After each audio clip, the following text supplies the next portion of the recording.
Welcome to Dirt Diaries, the podcast where the women of agriculture get real. From muddy boots to boardrooms, we're digging into the unfiltered stories of the FarmHERs, ranchers, and every her shaping the future of ag. This isn't just shop talk, it's real talk. We're covering career paths, big wins, hard lessons, and everything in between. So whether you live it every day or you're just ag curious, pop in your earbuds and get ready. These are the raw, inspiring, and wildly relatable conversations you won't hear anywhere else. Let's dig in.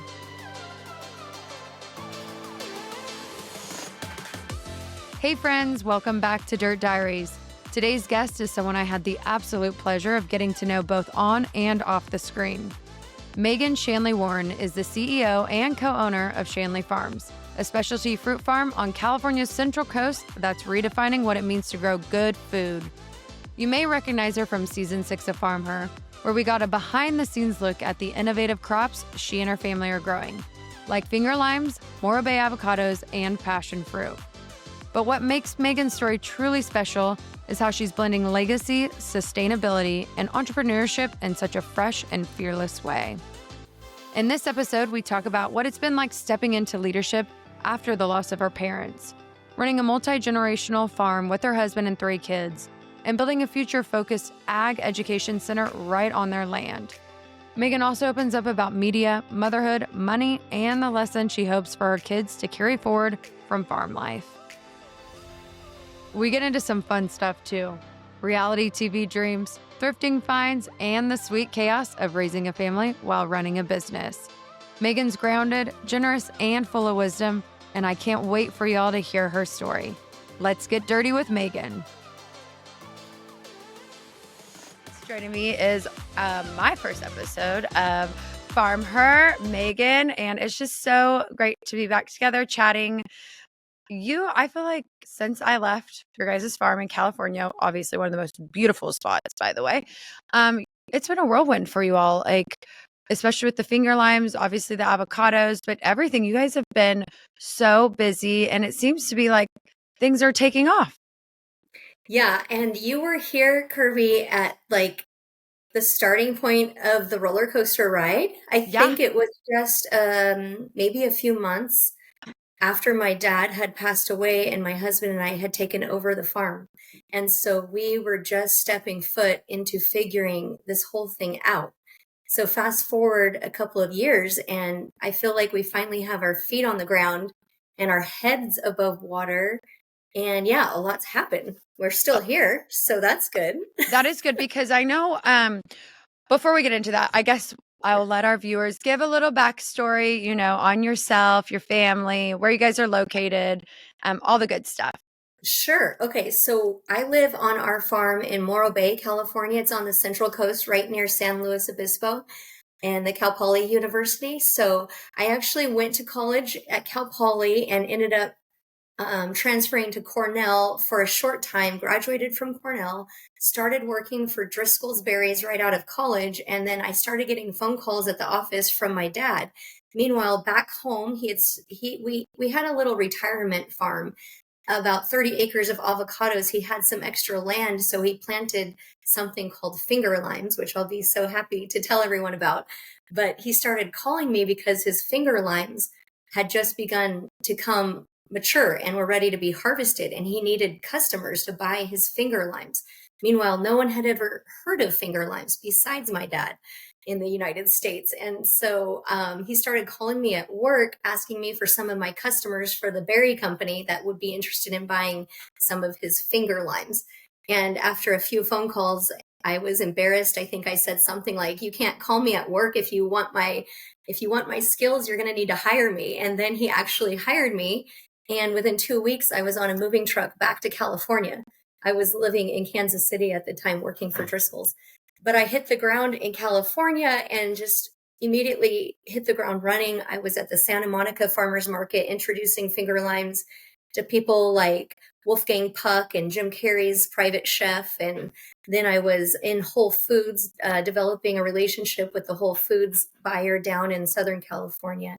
And it kind of just rolled from there. We ended up having buyers from these large retail chains come visit us at the ranch in Morro Bay.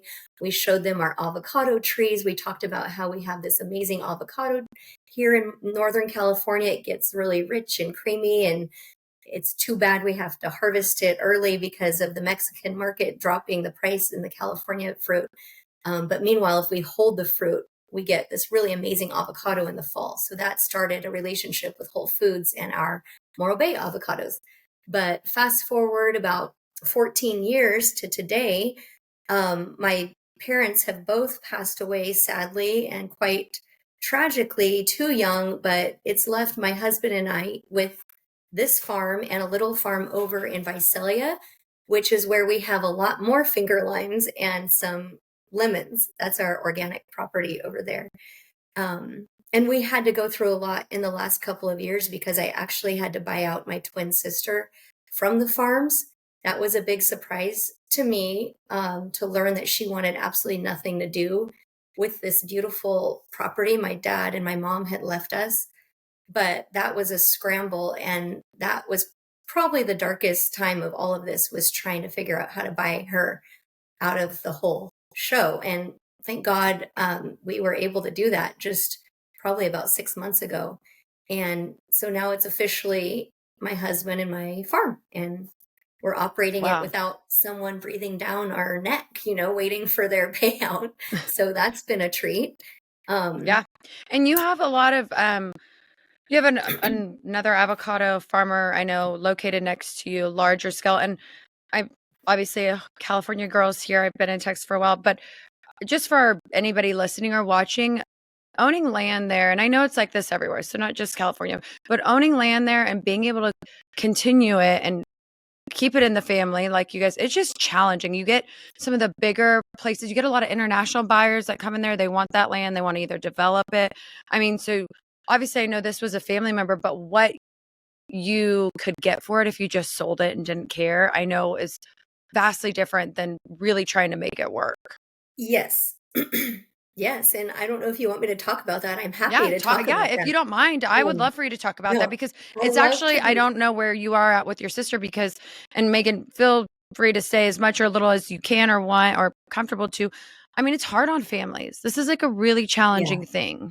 It was so hard, and it came out of nowhere because this is my twin sister. We had been through so many hard things in life together. We had lost our mom to early onset Alzheimer's disease, and it grew us even closer. We had small children together, and we raised our families together, and it came out of left field. I was completely blindsided by the fact that she wanted to be bought out. Um, and so that was really hard. We both had to figure out a way to almost kick that all under the rug and move on to be able to have a relationship still. We're close now, but it's kind of like I'll never be able to forget what she put me through. Yeah. It wasn't just that she wanted to be bought out, it was that she wanted me to liquidate every asset I owned on my personal life to be able to buy her out sooner, to get her the money sooner. And because I couldn't operate that fast, she ended up charging my husband and I interest on what the money would have been hers. Like, let's say she would have had this value for this farm in cash and she would have been earning interest on that money. She ended up charging me a monthly rate, like rent, while I was trying to figure out how to run the farm and turn it into a profitable business. Because when my dad passed away, it wasn't left in that great of a condition because he had kind of stepped away. He was trying to figure out how to live this new life without my Yeah. mom. Before that, he was taking care of my mom. I was raising little boys. I had 3 boys in 3 years. And so the company wasn't in the greatest condition. So it took a lot for us to kind of get it operating at a profitable level and turn it into something sustainable. But I'm trying to not trail off too much. It was a Well, no, dark yeah. period. We did manage to come back together.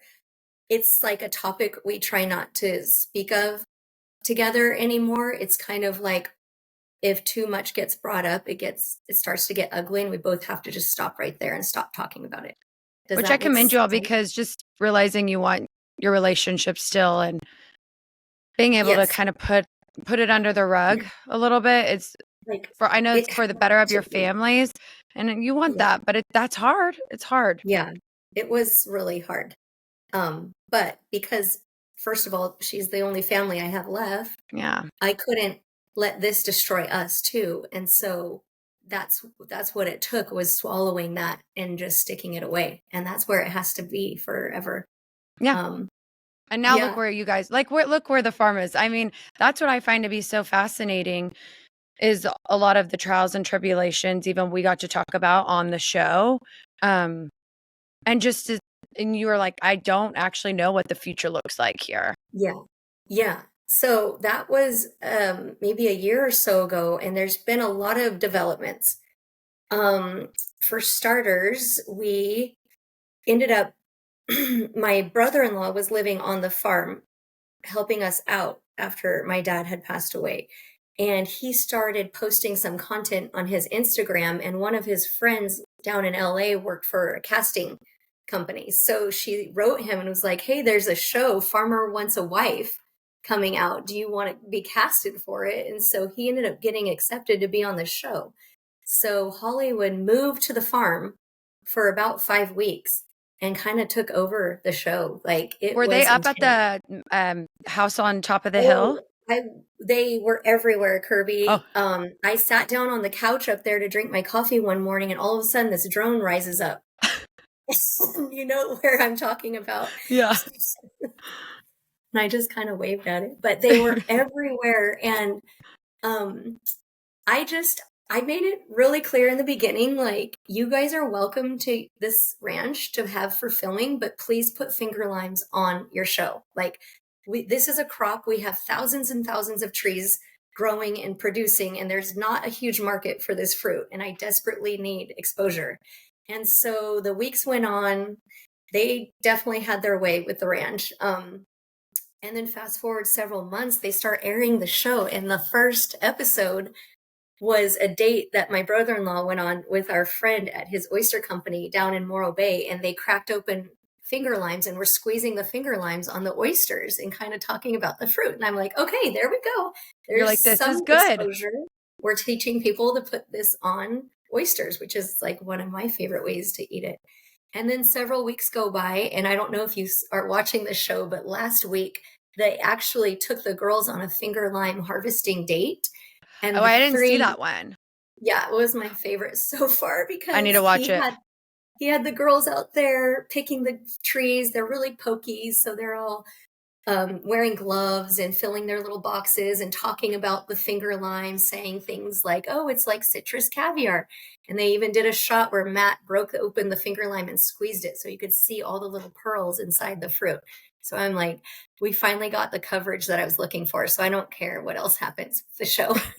You're like, what else happens? It's fine. I can't believe Yeah. they were there for 5 weeks. We were worried about intruding on your house for 2 days. I We know felt you bad. were. I know. That was so silly. But yeah, That is and a then long what time. else? We ended up, so I told you a little bit about this program we have, the Morro Bay Avocado Program, which Yeah. is where we we work with all the avocado growers in the area that want to be part of this program. They pack their fruit in this branded box and we sell it. We go out and we find customers like Whole Foods, the Fresh Market, Lund's Byerly's, um, central markets across the country, people who are willing to pay a little bit more for just a really premium avocado. And so we ended up having to switch packing houses. The guys who we ship our avocados to a packing house, they put the fruit in the box, and then they ship it out from their facility to these grocery stores that we've lined up.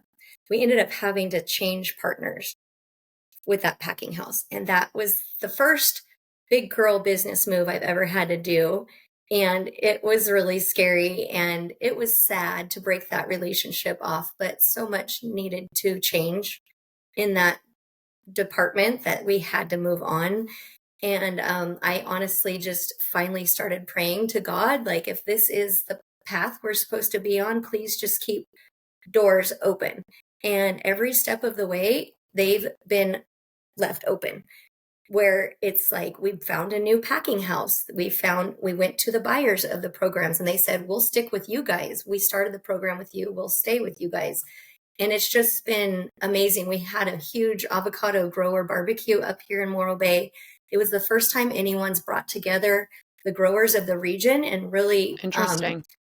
really like brought up this idea of this branded region of fruit. And the growers were just loving this day. They were chatting with people they hadn't seen in 5 years, but they lived just a canyon away, and it was a really neat experience. And then I got a call last week that my old packing house is having a Morro Bay avocado barbecue.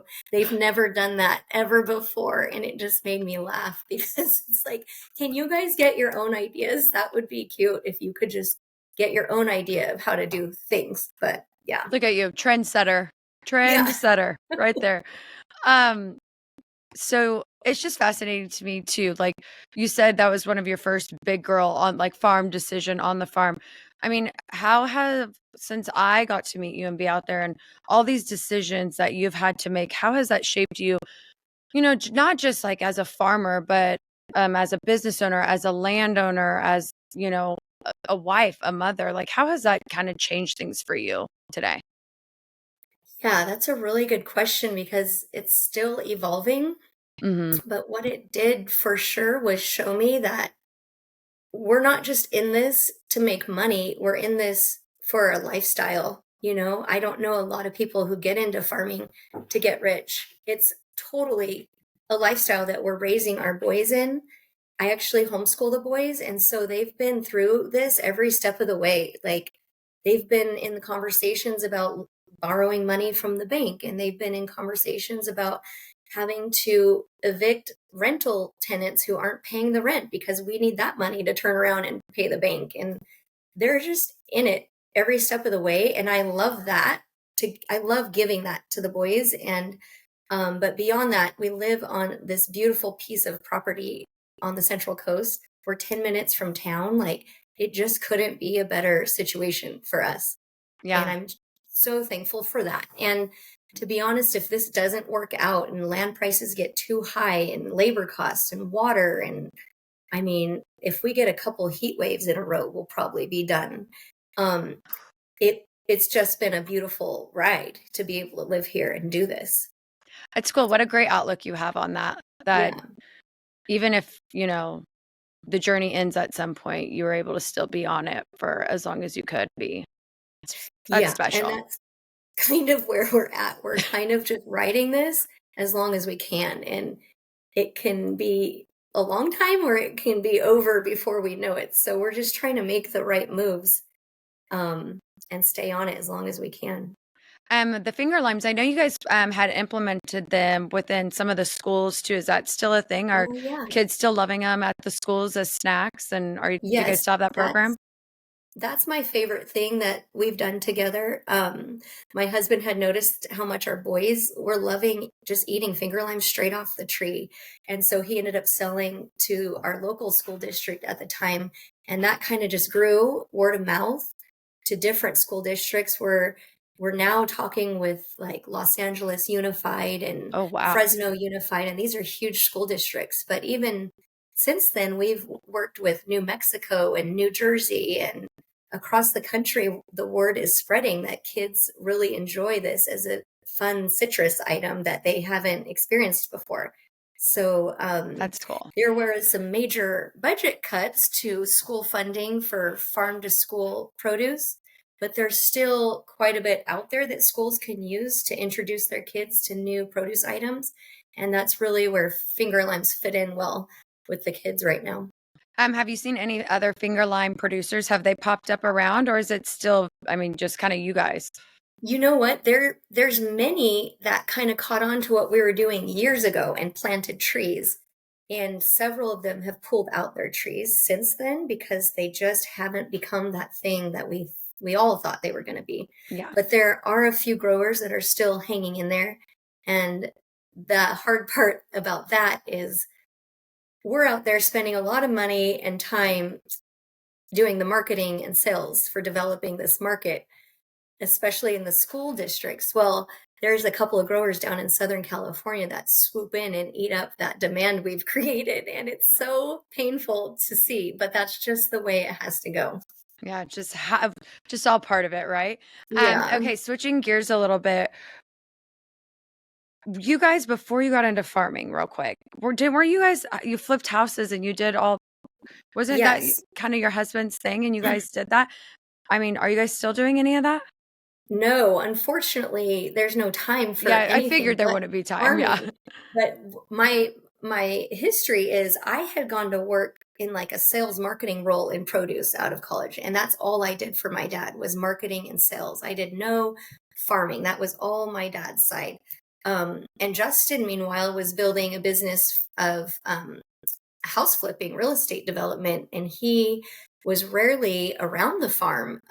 It wasn't until COVID, I would say, that he started to slow down, and houses got really expensive in California on the coast, so it wasn't really feasible to do that at the time. And so he started helping my dad with a project on the farm, and it kind of just crazy how time works and how God's plan has played out. But my dad, he was working under my dad for about a year on the farm, getting to know the irrigation lines and the different tractors that we have and the different plantings that we've done. And Justin really became comfortable with the farm during that year before my dad had passed. And so when he Wow. became a farmer overnight, I was just so thankful that he already had soaked in some of that knowledge.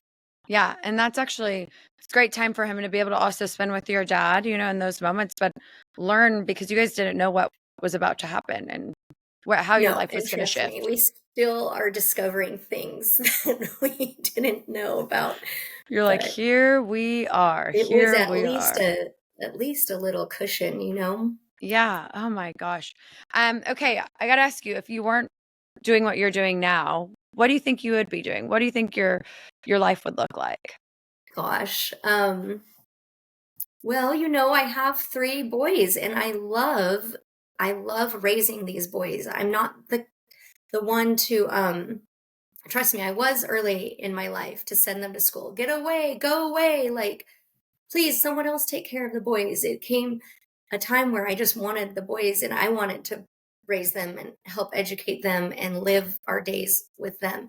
I really think it was losing my mom and looking back at the short time we had together growing up that I wanted to just have that time with my kids. Say something tragically happens to me in the future, like at least we would have this childhood together. So I would want more time with the boys. I know that Yeah. sounds crazy, but No, I do have to get a babysitter here like a couple times a week. I have to put them into different programs just so I can show up and be at the office and get what needs to be done. But I totally find that the days I have to work and deal with the stuff on the farm, my patience is just shot for the boys. It's just like I gave it all away. Now yeah. I'm home. Can you just leave me alone so I can recover? So to answer your question, I think I would just want I just would want a little less distraction in my journey Yeah, and raising the boys. just be out there with them and just be hanging out with them and spending Yeah, that quality time, which is very important. Very, very important, especially for children to just have their parents around too and get to experience and share and make memories with them. I think I loved yeah, growing up out on a farm. I thought it was fun. But I think what I liked about it is that my mom was a stay-at-home mom, and I don't know, and we kind of all were around it together. Thought that was yeah.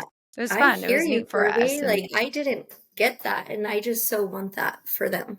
yeah, I So, like that. Well, I have a few games that I want us to play, but before we do, ooh. um, I know it was a while ago, but if you could even think back to when we were there filming FarmHER, any of the things, was it what you expected? Like, because people are always like, what's it like? We always leave and we're like, I wonder what they thought of us. Or I wonder like if they're like, why Yeah. did we do this? Yeah. Do you know that's the first time I'd ever done press on my own? Anytime we ever had press come to the farm, I would put my dad in front of the camera because I just thought he's so knowledgeable, he's so well spoken. I would always put him on those kinds of things. So I was so nervous when you guys came because it was my first time having to pull up my big girl pants and do it myself. And it turned out to be really fun. Kirby, you're like me. Like we could hang out in real life, Yeah, and your I think crew so. was so nice and silly and so talented. The footage that they got of the farm was so amazing, and Oh, so I could beautiful. tell I could tell their creativity like working. I'll never forget when one of them threw a handful of dirt up behind the tree because the lighting was coming just so, and I just thought, wow, that's so amazing. He's got that part of his brain on fire right now. I mean, I don't have that creative part, so it was just neat to witness it all. I love to hear that. And I know your husband was gone because you guys had a like a produce convention, or there was something he had to go to, I think in Southern Yeah. California. And so the boys were around, but it's like you were just Yeah. like, okay, here we go. We got to juggle it all. Like, thanks guys. Sorry. Yeah, exactly. That's a perfect example of life here on the farm because a lot is going on, but a lot of times the boys are just up in a tree or like down in the creek watching it from afar, you know? What have the boys thought about their uncle being on a reality dating show? Yeah, that is such a funny question because I have no idea. Like, this is their reality to watch their uncle on Fox TV every Thursday night. That's not normal. And as much as we tell them this isn't normal, like, how do you think any different when you're a kid, you know? Yeah. And they're so funny. They'll close their eyes anytime. Matt only kissed one girl on this show, but there's some that like to kiss all the girls and they like shove their faces in a pillow and they are so funny. They won't look at the TV, but it's pretty cute for them to see. I know you can't give any Oh, alerts or any of that, but I'm just so curious. I can't wait to see if he ends up with someone. oh, I know. Well, it was a really fun experience. They worked really hard to keep my husband and I away from the girls when they were here because they didn't want the girls developing any relationship with us off camera. And they ended up keeping us completely off camera. And so it was like we had neighbors for a month and we never even got to meet them. Which is The kind of girls, wild, which is yeah, maybe smart because I think if that was me and I was on the dating show and like I got to hang out with you guys, I'd be like, I like this guy because I love his family. Like, this is fun. yeah, Like, everyone's so great. I want to stay here and hang out. Oh my yeah. gosh. That's actually funny though that they did that. Okay, let's play our games now. So, Okay. um, some of it's just different ones, but we'll start with break the ice. And obviously, you are so gracious of always just telling, everyone about who you are and kind of your guys' story and things like that. But this is just a little more in depth. Some of them not so serious questions though. But do you have a habit? And if it's a habit that's weird, or might be like, wow, that's an interesting habit. What would that be? You know what? I love going thrifting. It's so fun for me. It's like treasure hunting. And I find that people do think that's weird because others think of thrifting as like nasty and overwhelming and anxiety cause. And I'm just like, no, it's a fun trip for me to get away and go thrifting. Like furniture, clothes, all of it? Anything, all of the Anything. above. Yeah. I love that. Do you have a guilty pleasure? Like, maybe that's thrifting too. Well, that totally would fall in that category, but my guilty pleasure is food. I'm such a foodaholic. Like, I drove 20 minutes the other day to my favorite ramen spot, and the boys were like, okay, but can we still go back and go to the movie like we had planned? And I said, yeah, we have time. I just got to get to this ramen place before the movie starts. You are a foodie.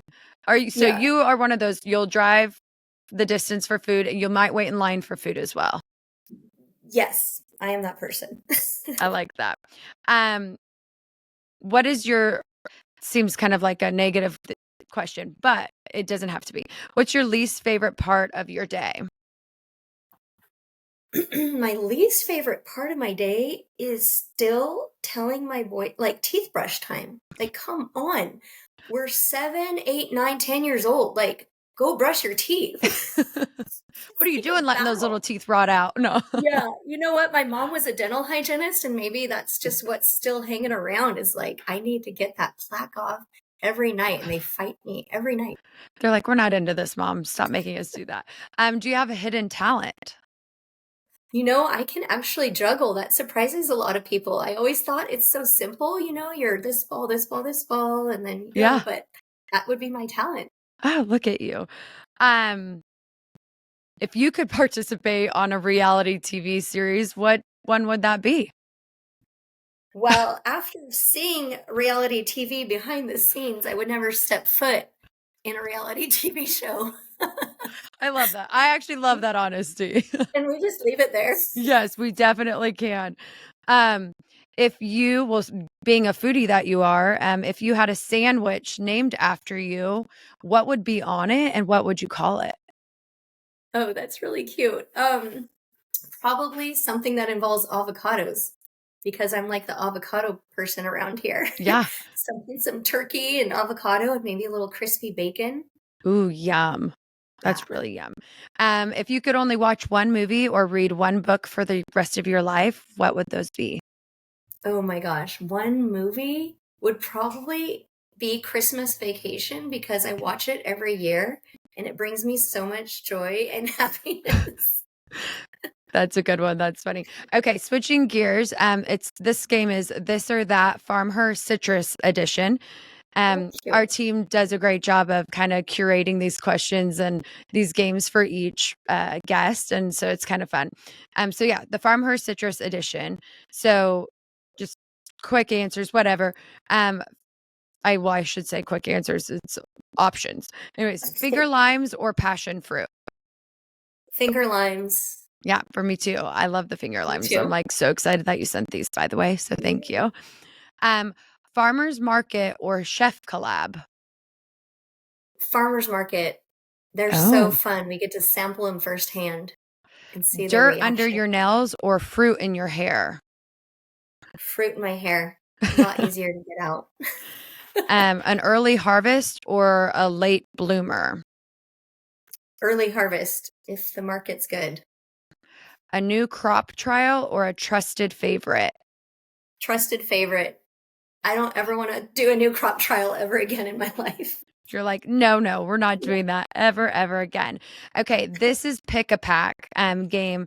So I'm going to just give you these playful scenarios and ask, obviously, which fruit or part of farming life and that you'd pack for each. Best crop to introduce to someone new to farming. Anything but a finger lime. I don't want anyone planting any more finger limes. Good job. Smart. Very smart. A fruit that reminds you of your dad. Oh, finger limes, Yeah. obviously, his favorite fruit that he's ever tasted in his life. And where was it? Yeah. Tell me again, where was it that he tasted? Was it Australia? No. Oh, it's from Australia, but they had sent a tree to this university out in California that was introducing it to citrus farmers as That's a right. potential crop. Yeah. And did he say as soon as he had tried it, he was like, this is great? Oh, yeah. His mind exploded with ideas of different applications. He was kind of the home cook, and so he thought anything from seafood to cocktails would be perfect. And I do believe it is. The rest of the world still just needs to learn that. When we went to the oyster place, because you were Oh, so gracious to take us down there and do part of the filming there, and I put them on the oyster. They were great. I do think they're great standalone too, but then I think I got to put it in a Corona or something, in a beer. That was good. yes, yes. And that's why it was his favorite fruit. And I'll Yeah. always remember that is because he immediately made those connections. And And I still have it, but yeah. now that I have these, I'm going to take them back with me. I want to try it on sushi. I haven't tried that yet. Because didn't you Oh, say I think you'll they're love it. good? Yeah. Yeah. I love it so much on sushi. We'll bring them to the restaurant with us and Smart. just do it ourselves. That's what I'm going to do. I'm Yeah. okay. The crop, well, you might be like, oh, same thing. I The can crop, talk about something else, I promise. I'll no, stop talking about finger limes. no, you're fine. No, the crop that gives you the most headaches, but you love it anyways. Clearly, finger limes. Clearly, finger limes. A fruit that deserves more hype. Finger limes, probably, right? Finger And but if you could take one thing on a, deserted island, what would it be? A fruit. Yeah, a fruit that you could Oh, take on a let's go with the avocado there. That's the one that we all really need in life. Yeah. The nutrition and the good fat. I love that. Yeah. Okay.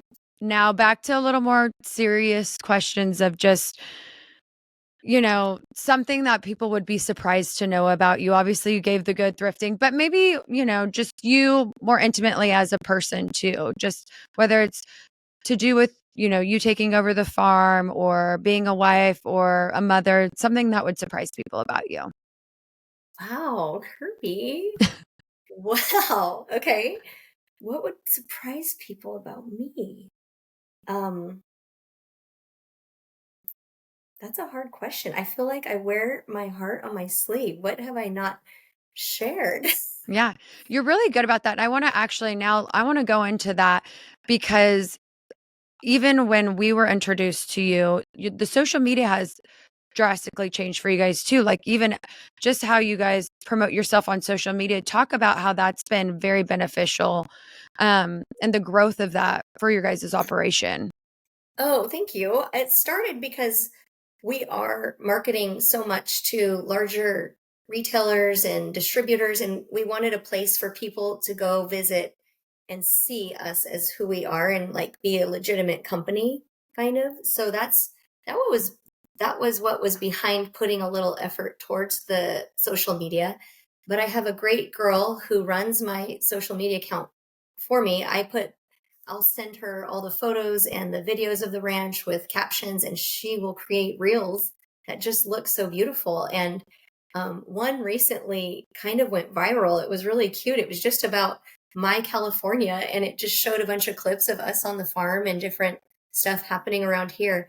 And it got people, it seems like it was Texas versus California, a lot of smack talk going on, but it got a lot of eyes on the farm. So that was kind of fun. I know we're always thankful. Like if you are great about letting us reshare things on our FarmHER page that you guys post on your Oh, guys' page. And we always love when we are get tagged in those things from you guys because a lot of our viewers like to see because the landscape is just beautiful where you guys are at. And obviously the farming lends to itself and the crops and it's interesting to learn about finger limes and even more so avocados as well. But like just people love to see how beautiful where it is that you guys live, where you guys ranch. oh It's man, I insane. love following your account because I get to see everything else in the world, Like I'm sitting over here and it's cool and all, but I love seeing what everyone else is doing out there. Well, that's so sweet of you. Um, okay, well, any female out there listening, like we said, you went to college, you had a career. You didn't, I mean, this obviously your dad didn't, you didn't grow up as a farmer.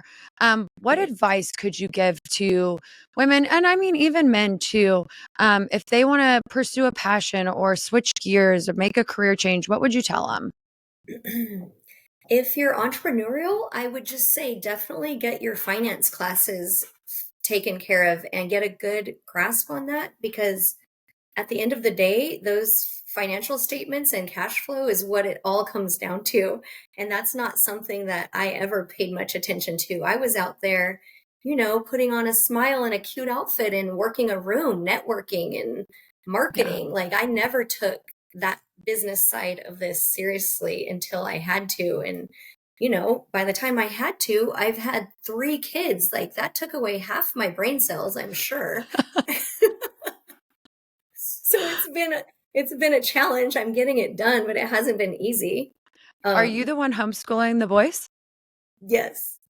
Is that challenging? I feel like that would be challenging. Yes. Yes, because it's not like I have the boys that sit calmly and do what they're told. I have 3 farm boys that just want to go outside and do anything other than the work that's sitting in front of them. So I keep it really simple and I play to their strengths, which is my favorite part about homeschool. And I let things go that most teachers probably wouldn't let go, but I think they're going to turn out okay. I'm sure they will. They have good parents. Yeah. And what's one thing that you hope that they learn from kind of being out there and living on the land? Oh, I hope they learn to be just like their dad because honestly, he can fix anything. He's not afraid of anything. He doesn't let anything scare him away. Justin will just go out there and tackle a problem, and he has so much grit. It just amazes me every day. And if my boys can be anything like their dad, I will be so proud of that we've helped raise. I think that's special. That's great. I wish I could fix more things too. I wish I was handier. Yeah, I'm not handy at me all. too. Ugh. I mean, I Nope. know I could maybe change a tire, but I haven't had to. That's already way more than I can do, Kirby. Well, That's I learned how to stiff. change one, but I haven't had to do it yet. So I probably lost that skill a long time Yeah. ago. So who's to say? I don't know. Where do you hope you guys are at in 10 years? If looking down the road, where do you see yourself? I see myself right here, but less stress. I have a huge bank loan every month that we're trying to quickly pay off in the next few years to take the load off. But Yeah. if we could just sit on this ranch, farm avocados, farm finger limes, do a few social events with the community, maybe run a little farmers market booth. Maybe one of the boys take it on when they're a little older. That would just be perfect for me. I don't need to be any bigger than we are. I don't need to do anything different. I love this quiet life here on the farm, just less of the financial stress that came on with having to buy out my sister. Isn't it interesting too when people, I mean, you already said it, takes a lot of money to farm, but Yeah. there's people that think that farmers are rich. Yeah. And I don't know. I think it's because you can buy toys, right? Like you Yeah. can write off a lot of stuff in farming. That But you can, yeah. yeah, And I think they're rich in a different way too, of like the lifestyle they get to live, of being out on the land and having experiences that I know a lot of totally. other people aren't exposed to. Right. But okay, part of the Dirt Diaries, I won't take much more of your time. We'll wrap this up soon. We're talking about this and we're like, at some point in your life, you had a diary, right? Or you wanted to read somebody's diary. For instance, with me, I had a diary. There's a lot of things I wrote in there and I'm like, oh my God, why was I so upset about that my Oh, sophomore year of high school? shoot. That boy is not even cute now. I don't even know why I wrote that. So if you were reading your diary today, what's something you wish you would have wrote, back in the day in your diary that this self today could read? Oh my gosh, that's really special that you ask that, but I would have just wished that I would have taken more time with my parents, and cherished the time that I had left with them as if it was going to be the last few years I had left. Yeah. If there was a way I could have said, they're going to be gone and they're not going to be there for these huge parts of your life that you were planning on having your parents for. I feel like I would have done some things differently. I probably wouldn't talk back to my mom as much as I did I'd like to say as that a too. teenager. Yeah. Oh my gosh. Well, Megan, thank you so much for joining us. Aw, Again, you're just always so sweet when we reach out, whether it's on social media or we're like, hey, we need this. Just thank you so much. yeah, And thank of you for course. allowing us to come out to the farm. And you were our first Of FarmHER course. episode. That's so cute. I didn't know that, but Well, of thank you. that season. I know they did past seasons, but with Oh, me, okay. you were the first one we aired that season. And Oh, you it did was just great. so I loved fun. it. It was so cool. Well, thanks for having me on Dirt Diaries. Yeah. Well, thank you. Okay. Well, See we'll you see you next time here on Dirt later. Diaries. Thank you, Megan. Bye. You're the best. Bye. That's it for today's episode of Dirt Diaries, where the women of ag leave no story untold. If you loved what you heard, be sure to subscribe, leave us a review, and share it with someone else. Until next time, keep showing up, speaking out, and getting your hands dirty.